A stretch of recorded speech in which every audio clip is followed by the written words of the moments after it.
Welcome back.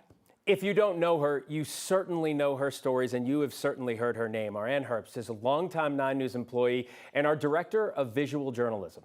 Yeah, this year she received a life-changing diagnosis, and now she is brave enough to open up about it with us today with the help of our 9 News health expert, Dr. Paul Coley, of course. So Anne, let's start with you. Can you kind of take us back to the beginning? This was April, you were saying? April Fool's Day. Are you serious? Isn't that all days. fantastic? I had gotten some tests, gone in for something completely different. I had gone to my doctor, was having some heart palpitations. She sent me to a cardiologist. I got some kind of routine heart stuff. And 4 months later, they decided to give me my results after some kind of badgering for them. You said 4 months. 4 months. Okay. And they told me I had something called an ascending aortic aneurysm, which is about as fun as it sounds. I had no idea what that was. And have a general idea of what an aorta is. Dr. Coley will describe that. But yeah, that's how it happened. And I'm a really active person, and it was just very strange to hear that there was something wrong with my cardiovascular system. Right. And so what exactly are they talking about? They're talking about a life-changing diagnosis. So your aorta is your biggest blood vessel, carries all the blood out of your body, and it basically comes out of the heart and then gives off the blood to your brain and then makes a U-turn, goes down, and gives off the blood to your arms and legs. So an aneurysm is a stretching or kind of a ballooning out of the wall of the blood vessel. And we've heard of aneurysms in the brain. This is in the aorta. So imagine if it tears or ruptures, that is a catastrophic event. And to learn about it 4 months later just shocks my mind. Yeah, not great, because I lift things for a living. I'm a photographer. Yeah.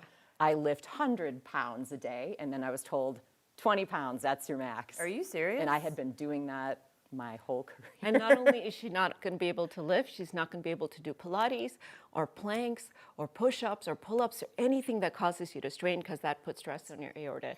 She's going to have to watch her blood pressure like a hawk, and she's going to have imaging to see how fast it's growing, because the way we decide whether to fix it, because we worry that it might tear or burst, is based on how quickly it's growing and how big the absolute size is. And how do you process that as an active person? You know, the picture to me of what it means to live in Colorado, you're always out there. How do you process what she's saying? Yeah, I'm the most generic Colorado person you've ever met, right? wouldn't call you do all there. I am doing all the things.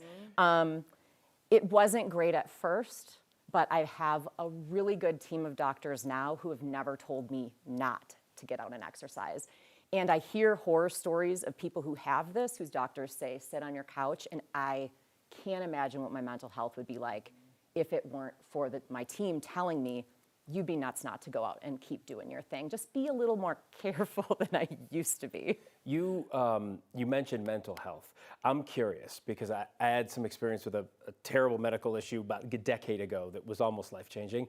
And it took me a while to wrap my head around it, and it sort of changed the way I lived. And I know a lot of people will say that, a new lease on life, things like that, but I'm wondering, for you specifically, did it change, outside of physically the way the doctors are telling you to live your life, did it change anything else for you? I've really been a person who lives with a lot of gratitude in general, and I'd like to say that this made me like a better person, but I'm not that kind of person. But I will say, I've said yes way more to different adventures. Yep.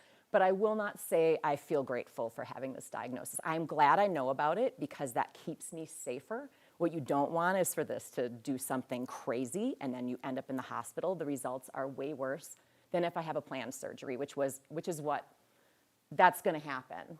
I'm going to have a planned surgery. That is the next step? I hope so.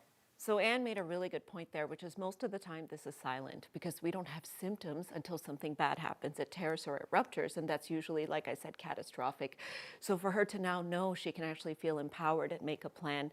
We are going to wait and see how her aneurysm grows because she's not quite at the criteria yet to have surgery. But because she's so young, we expect that during the course of her life, as we age, our skin gets stretchy, our blood vessels get stretchy. We expect that the aneurysm may grow.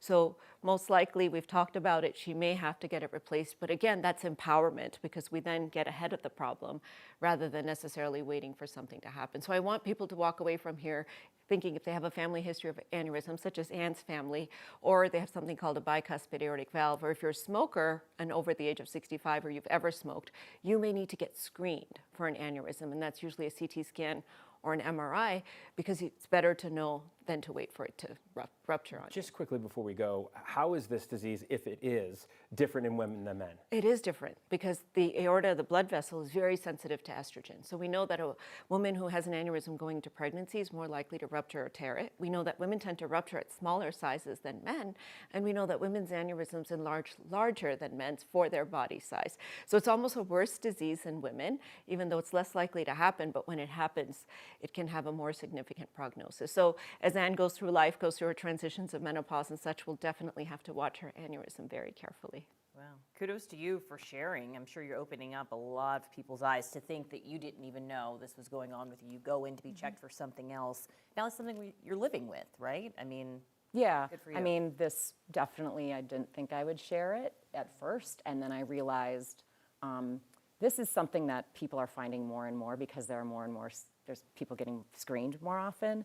And so I just wanted people to know this is what it is, and you can live a good, full life. I mean, I was just out this morning hiking, did a 4-mile hike before I came in. I mean, it's like 80 degrees out, so duh. Well, You didn't have a choice.